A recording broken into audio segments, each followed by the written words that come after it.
एक बार की बात है, शहर में वायरस फैलने की वजह से लाखों मजदूर अपने गांव की ओर जा रहे थे। एक बस कुछ लोगों को उनके गांव की ओर ले जा रही थी। उसी बस में दो दोस्त भी शामिल थे।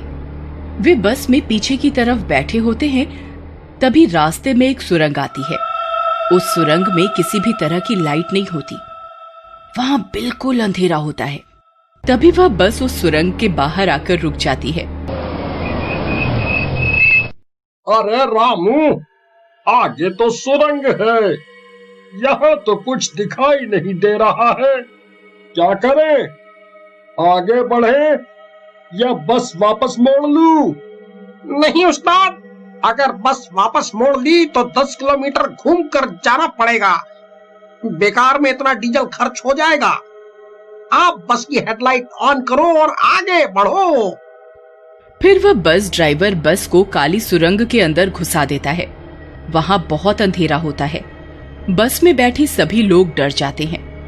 अरे रोहन भाई, यहाँ तो बहुत अंधेरा है। ये सुरंग बहुत बदनाम है। लोग कहते हैं यहाँ किसी आत्मा का वास है जो लोगों को ये सुरंग पार नहीं करने देती। लेकिन रोहन महेश की बातों का कोई जवाब नहीं देता। अरे रोहन भाई, तुम सुन रहे हो? जवाब क्यों नहीं देते? फिर जैसे ही बस सुरंग से बाहर निकलती है तो चांद की रोशनी की वजह से बस में कुछ उजाला होता है और महेश की आंखें फटी की फटी रह जाती हैं। रोहन बस में नहीं होता। अरे ड्राइवर भाई, बस रोको। देखो, मेरा दोस्त बस में नहीं है, वो अचानक से गायब हो गया है। बस वाला बस रोक देता है। रामू, मैंने तुझसे कहा था ना, यह सुरंग कुछ ठीक नहीं है। इस सुरंग से जो भी बस गुजरती है उसके साथ जरूर कोई ना कोई अनहोनी होती है। अरे भाई, लगता है तुम्हारे दोस्त को उस आत्मा ने उठा लिया है। लेकिन भाई, ऐसा कैसे हो सकता है? बस के सारे दरवाजे और शीशे तो बंद थे। भला वो आत्मा बस के अंदर कैसे आ सकती है? ड्राइवर भाई साहब, आप फिर से बस को सुरंग के अंदर लेकर चलो। हमें रोहन की तलाश करनी होगी। अरे भाई, तुम्हारा दिमाग खराब तो नहीं हो गया? अगर हम बस को वापस सुरंग के अंदर लेकर गए तो हम में से किसी के साथ कुछ भी हो सकता है। बस का कंडक्टर बस के पीछे चुपचाप बैठा होता है और सबकी बातें सुन रहा होता है। उसकी शक्ल बहुत डरावनी सी होती है और आंखें एकदम लाल होती हैं। तुम्हारा दिमाग खराब हो गया है जो वापस मरने के लिए जाना चाहते हो। खबरदार, अगर बस को फिर से सुरंग के अंदर ले जाने की बात कही तो। महेश को कंडक्टर कुछ सही नहीं लगता, लेकिन वह उसे कुछ नहीं बोलता। देखो भाई, मैं एक की जान बचाने के चक्कर में बाकी सबकी जान खतरे में नहीं डाल सकता। हम बस को यहीं खड़ा करके कुछ लोग सुरंग के अंदर जाकर देखते हैं कि आखिर माजरा क्या है। फिर ड्राइवर बस का मुंह सुरंग की ओर करके खड़ा कर देता है और बस की हेडलाइट ऑन कर देता है। फिर वे लोग बस की रोशनी के सहारे सुरंग के अंदर घुस जाते हैं। थोड़ी दूर चलने पर उन्हें अजीब अजीब सी डरावनी आवाजें आने लगती हैं। अच्छा हुआ जो तुम लोग खुद यहाँ मरने चले आए।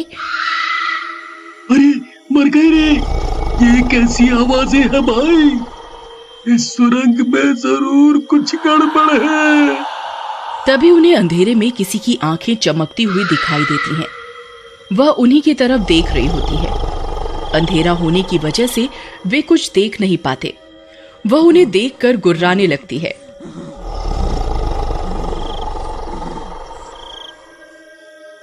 अरे मर गए रे, यहाँ तो सच में कोई है भाइयों। अरे भागो रे भागो, अपनी जान बचा कर भागो रे। फिर वे सब वहां से भागने लगते हैं और भागते भागते वापस बस में चढ़ जाते हैं।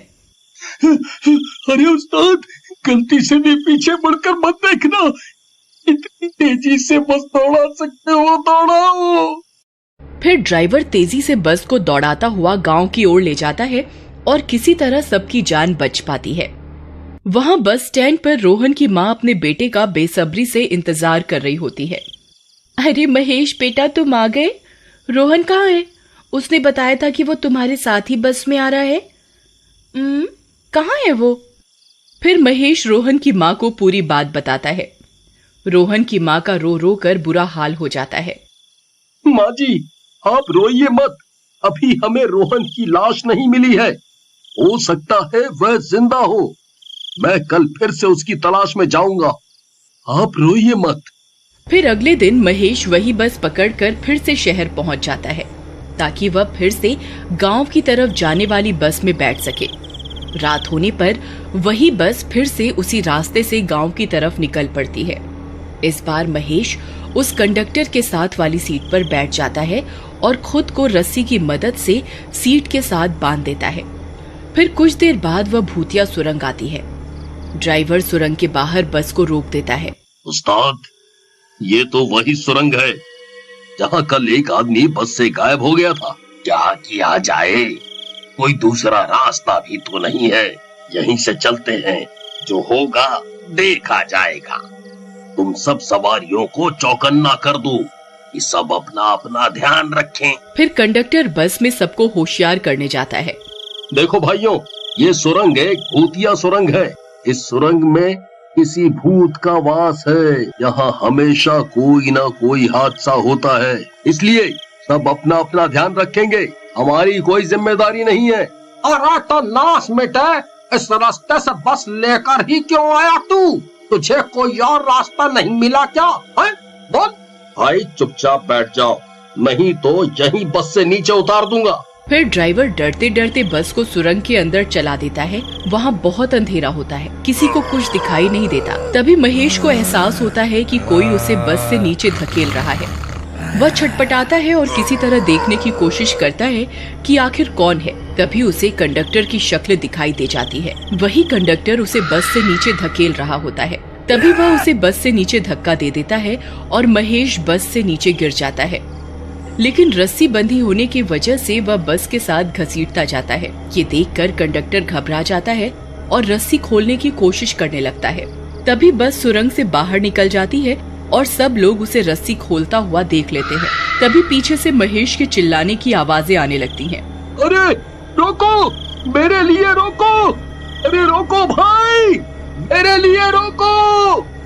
महेश बस की ओर दौड़ पड़ता है और बस के अंदर पहुंच जाता है और उस कंडक्टर की पोल खोलना शुरू कर देता है।